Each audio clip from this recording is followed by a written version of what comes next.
Ireland নারী দলের বিপক্ষে 3 ম্যাচের ওয়ানডে সিরিজকে সামনে রেখে অনুশীলনে ব্যস্ত বাংলাদেশ নারী ক্রিকেট দল। মিরপুর শেরেবাংলা স্টেডিয়ামে নিয়মিত গাম জড়াচ্ছে নিগার সুলতানা জ্যোতিরা। আজ দুপুরে অনুশীলন শুরুর আগে গণমাধ্যমের সঙ্গে কথা বলেন দলের পেসার মারুফা আক্তার। সিরিজের প্রস্তুতি নিয়ে মারুফা বলেন, আমাদের প্রস্তুতি ভালো হচ্ছে, আমরা চেষ্টা করব সিরিজের 3টি ম্যাচই জেতার।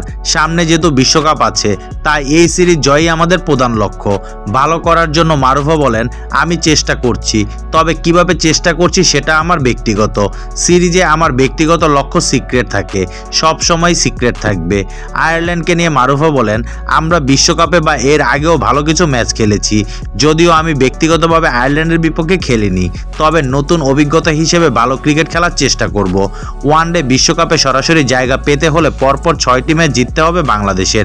এই নিয়ে মারুফা বলেন, আমরা অনেক চেষ্টা করছি, অনেক পরিশ্রম করছি, চেষ্টা করতে করতে একদিন সফল হবই।